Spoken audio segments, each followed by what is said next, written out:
Okay, cool. So the pastor's update from July 14th to August 24th. So a little bit of a longer period of time than usual. Um, but start off as usual with some key wins and victories during this time. So for the community tour, we had our Irvington Meetup. I'll just go through these and then talk a little bit more when I show the pictures. For leadership development, we did the 2 sessions of the pastoral care training. We had a witnessing training at Belvedere, and I wasn't trying to say this, but anyway, I just felt improved sermon flow, like the flow from one sermon to the other. I felt we did a good job this past month. And then, yeah, also my travels to Korea, I'll share a little bit about that. So yeah, here's the Irvington meetup. We had, yeah, a nice turnout, both first and second generation come at the Fontaine's house, and they were, yeah, just really wonderful hosts. And yeah, we just were able to share a lot of, what's going on in our lives, and kind of our thoughts about the community and our concerns. Of course, for a lot of them, second generation and how to reconnect their children is always a big concern. Every one of these meetups we go to. So yeah, this was no different. But yeah, it was really nice time to just fellowship, on a very artistic level together. So yeah, that was really great. We had these 2 sessions for the leadership, the pastoral care training. First one was a listening training, learning how to really listen to one another in a way that people can really feel understood. And the second one was about sharing possibility. So how to share in a way that other people can really see a new possibility for themselves and their life.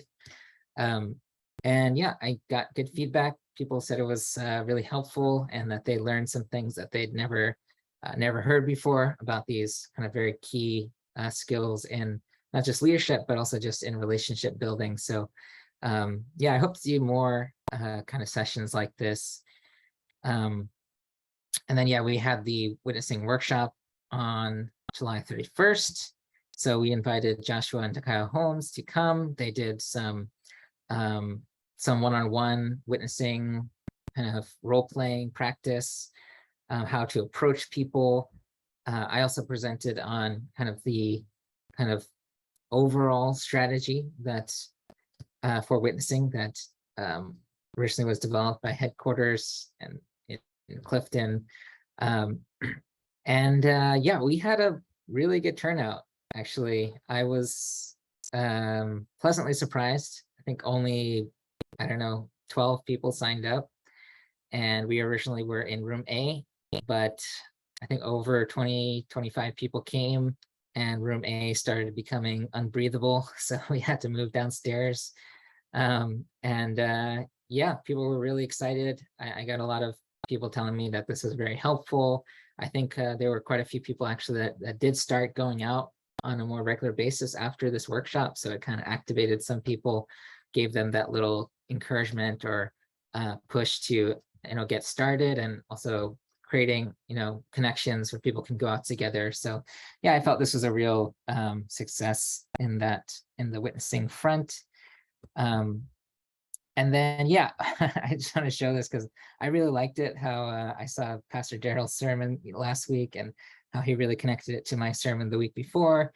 And I feel like we're doing this really good, like, tag teaming on these topics, and just the sermons from topic to topic have really, I felt, kind of flowed this past month. And that's something that yeah, I like to see. I want to do more of that. Just make sure that we have some kind of consistency to our message, or that it can really build off of week after week after week and get deeper and deeper. So yeah, I feel like we're making improvements in the Sunday service quality. Just some pictures from Korea. I had a really amazing time there. Spent a lot of time with yeah, some of our leaderships at Region 1, but also just all around the nation. Also, I met Rimi Mizuguchi there. She's studying in Korea. That was really fun to see her. And yeah, I'll share a little bit more about kind of my internal breakthroughs in a future sermon. Some of you kind of heard some of the testimony either at TribeNet, but yeah, it was pretty life-changing for me, I gotta say. Just really grateful for the opportunity to go, and grateful for the community sponsoring the flight, and couldn't have done it without that. And also, one other thing I got to do while I was there was there was actually a lot of time for reflection, thinking. And so I decided I was going to read a book that I thought I better read. I was told to read when I first became a pastor. It's called The Purpose-Driven Church. Maybe some of you have heard of it. Growth Without Compromising Your Message and Mission. And yeah, I just had a lot of great reflections from this. These are just some questions that I found I really want to kind of ponder on a little bit more.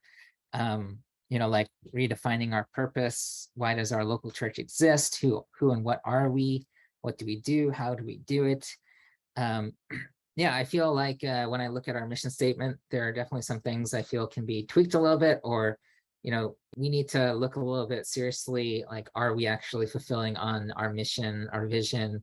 Another point was, how often do we communicate our stated purpose? Is our structure, staff, programs, budget, et cetera, aligned to our stated purpose? So that's something I want to take some time to reflect on.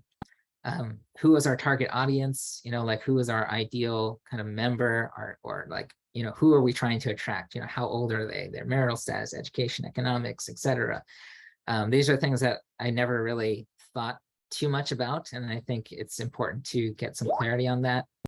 Who lives in this area, Westchester and Rockland? Actually, it's because we want to build a community in this area, then we have to know who actually lives here. Some quotes that I thought were really helpful. It said the number one reason people choose a church is because they identify with a pastor. So I thought that was interesting, that people will join a church when they see a pastor that they identify with. So, someone who's a similar age as me or similar stage of life, that's actually the kind of people that will be most attracted to joining our church, our local church. Another point was, when visitors walk into your church, the first question they ask isn't a religious question, but a cultural one. It's like, do I fit into this culture? So I thought that was an interesting one. It's not as much about the theology, but it's more about the culture of the church. And then just some other ones. What are the needs of the area? How do be good to try to figure out, what do people in the Rockland, Westchester area, what do they care about? What do they need most? Westchester is kind of a more affluent area, considering the nation. So figuring out, what are their needs? One point he said, if your church is serious about developing a comprehensive evangelical strategy, it will cost money. Churches with money problems often actually have a vision problem. And the last point that I thought was interesting, I mean, there was just so much there, but he said, the honest reason many churches do not have a crowd is because they do not want one. So I thought that was interesting, kind of reflective moment, like, oh yeah, is there something where we're actually not wanting to change the way we do things, that's not allowing space for new people to really show up? So yeah, I hope to discuss some of these things actually at the council retreat, and maybe present some of my own thoughts during the pastor's vision section of the retreat. So yeah, goal progress. Community building tour is going steadily. We have only one more community to go to finish that, which is the Pleasantville community.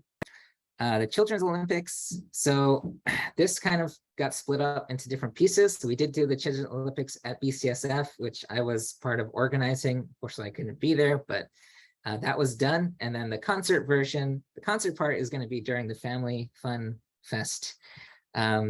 So yeah, I think we are well on our way to completing that. Yeah, the next few, not much progress, but some of them are already completed. But yeah, that's kind of where we're at.